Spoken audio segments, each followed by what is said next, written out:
शिवा सिंह ये हमारे एक्सपोस्ट वाले पास का इस्तेमाल करके यहाँ पहुँचे हैं। तो स्टैनले लाइफ़स्टाइल ये लंबी अवधि के लिए इसको समझना चाहते हैं और इनकी नज़र इस बात पे है कि ये जो लग्ज़री फर्नीचर सेगमेंट में है यहाँ पर ये अपने स्टोर भारत में भी बढ़ा रही है और साथ-साथ ये श्रीलंका में जा रही है, जकार्ता में भी एक्सपैंड कर रही है।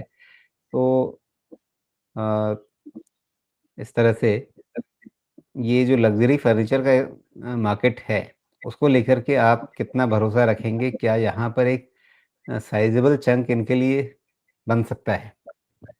एक्चुअली मैं इसको पढ़ रहा हूँ रजी, मैं इसको पिछले 1 साल से पढ़ रहा हूँ। अभी तक वो कॉन्फिडेंस मैं बना नहीं पा रहा, मैं समझाता हूँ रीज़न। देखिए नहीं, नीश है, नीश इसलिए 1 है। साल से आप एक बात बताइए 1 साल से आप पढ़ ही रहे हैं या 1 साल पहले आपने पढ़ा, कुछ चीज़ों पे आप अटक गए और आपने कहा वेट एंड वॉच करते हैं। आगे आप इसको रडार पे रख रहे हैं लेकिन कन्विक्शन नहीं बन रहा है, ऐसा कुछ है क्या? नहीं, बिज़नेस में कन्विक्शन है, क्योंकि कंजम्पशन प्ले है और अगर याद हो तो हम पिछले 1 साल से कंजम्पशन की तरफ तो मुड़ चुके हैं। कन्विक्शन का इश्यू नहीं है, इश्यू सिर्फ़ इस बात का है कि ये जो नंबर्स हैं वो कब से आ सकते हैं। क्योंकि अगर वो नंबर्स आते हुए दिखते, मैं आपको वो भी बताता हूँ, क्या-क्या इस बारी मुझे नंबर्स में दिखा है। तो रेडार पे जो चीज़ रहती है उसकी पढ़ाई तो मैं करता ही रहता हूँ। पहली चीज़ क्या है कि लिस्टेड स्पेस में आपके पास कोई अल्टरनेट नहीं है ना? अब अनलिस्टेड में 2 रिस्क मुझे नज़र आए थे। पहला चीज़ ये है कि इसके ऑपरेशंस अभी तक तो बहुत ही ज़्यादा कंसोलिडेटेड हैं बैंगलोर में और जैसा वो भाई साहब ने बोला कि अभी इनका मुझे कॉल भी सुनना है। ये लोग डोमेस्टिक एक्सपेंशन भी कर रहे हैं और इंटरनेशनल एक्सपेंशन भी कर रहे हैं, ठीक है। मुझे थोड़ा-सा यहाँ पे एक ही चीज़ लगा कि इसमें जो कॉल सुनने के बाद ही मैं बताऊँगा कि फंडिंग कैसे करेंगे? कितना इंटरनल अक्रूवल से कर सकते हैं, कितना बाहर से मैनेज कर सकते हैं बिकॉज़ डेट थोड़ा ज़्यादा तो है इनके पास और डेट थोड़ा ज़्यादा है, तो उसका जवाब आपका इंटरेस्ट कॉम्पोनेंट में आप देखेंगे तो मिल भी जाएगा, है ना? कि डेट अगर ज़्यादा नहीं रहता तो इंटरेस्ट पेमेंट इतना बढ़ता नहीं था। तो फंडिंग कैसे होगी? Point number 1। दूसरी चीज़, ये सवाल का जवाब मेरे पास नहीं अभी तक है कि अगर मान लीजिए कि हम इक्विटी डाइल्यूट करके फंडिंग करना चाहते हैं, तो ऑलरेडी मेरा इक्विटी 56.7% आ चुका है। बाकी ऑलरेडी प्लेसमेंट मैंने कर रखा है। तो मैं और कितना इक्विटी छोड़ूँगा और किस भाव पे छोड़ूँगा? क्योंकि आप फंड का इन्वेस्टमेंट देखेंगे तो यहाँ से डबल-डबल रेट पे इन्वेस्टमेंट है, जितना तो आधा हो गया है।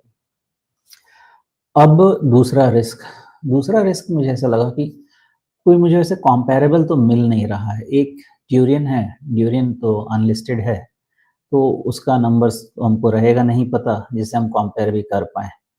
तो एक ये कह सकते हैं कि ये अपने बहुत सारे जैसे अब क्या है ना कि अपने स्टोर्स जिसको एक्सपीरियंस स्टोर्स आजकल बोलते हैं, अ, उसमें ये लोग कन्वर्ट कर रहे हैं, मतलब कई-कई जगह शुरू करने वाले हैं। हैदराबाद में तो बहुत पहले से भी है, एक्सपीरियंस स्टोर का तो नहीं पता, लेकिन जब मैं यहाँ पढ़ता था तब भी था स्टैनली। तो ये एक्सपीरियंस स्टोर भी ला रहे हैं, प्लस इनकी अच्छी स्ट्रैटेजी भी लगी, ब्रांड रिकॉल के लिए भी लोग बहुत काम कर रहे हैं। तो इनके पास है इन मैनेजमेंट काम काफ़ी कर रहा है, लेकिन तुरंत तो नहीं लगेगा। अगर मान लीजिए कि अगर इनका आप अभी एनुअल सेल्स करीब सवा 400 करोड़ का है। अब ये अगर सेल्स को डबल भी करना चाहते हैं, तो 4 साल 5 साल लगेगा।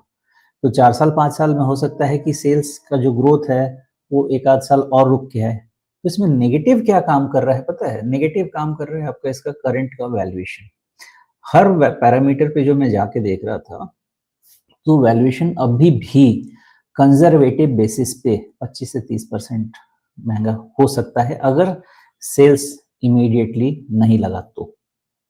तो अब इसको मैं क्या कैसे समराइज़ करूँ? समराइज़ ये कहूँगा कि बहुत ही प्रॉमिसिंग सेक्टर है। ये कंजम्पशन है, प्रीमियमाइज़ेशन थीम है। आज की तारीख में देखिएगा तो कोई भी घर बनाता है, कोई भी, पहले कौन इंटीरियर डेकोरेटर बुलाता था बाबा? आज के बाद आज घर बनाने की पहला इंटीरियर वाला आता है ना? तो इस तरह के अब प्रीमियमाइज़ेशन, लग्ज़री ये सब है क्योंकि लोगों के पास पैसा आ रहा है। थीम अच्छी है, कब क्लिक होगा ये नहीं पता है।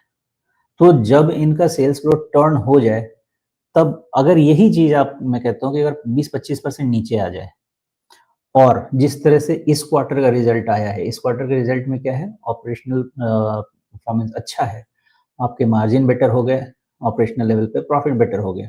बिकॉज ये एक्सपेंशन करेंगे तो नेट प्रॉफिट देखना सही चीज नहीं है, बिकॉज अभी कंपनी एक्सपेंशन मोड में है, तो एक्सपेंशन मोड में है तो खर्चा होगा, डिप्रिशिएशन वगैरह सब आपके अकाउंट में आएगा, तो नेट प्रॉफिट आपको नहीं दिखेगा अभी ज्यादा। उस पे जाना मुझे तो नहीं लगता कि ठीक है। सेल्स और ऑपरेशनल लेवल पे वैल्यू करेंगे तो भी मुझे लग रहा है कि 25-30% अगर नीचे रहता, हो सकता है 20% भी नीचे रहता, तो एक कंफर्ट बन सकता था। ये तो सब समझा दिया, प्रॉमिसिंग है, लेकिन वैल्यूएशन वाला चक्कर थोड़ा सा परेशान कर रहा है। अब इसी चीज को जो आपने सामने चार्ट लगाया है वो ले लीजिए। तो ऐसा है कि बॉटम टूटा है और ऑल टाइम नया लो बना रहा है। तो जैसे मैंने बोला कि बड़ी मार खा के मैंने सीखा है कि जब ऑल टाइम लो लग गया तो कितना भी कन्विक्शन हो, हाथ पैर बांध के चुपचाप बैठे रहो, वेट करो कि कब बॉटम बनाता है, कब रिटर्न दिखाता है, रिटर्न होता है स्टॉक, और कब कुछ ऐसे पैरामीटर्स मिले जो कि एक कॉन्फिडेंस दे कि बॉटम फॉर्मेशन हो गया है।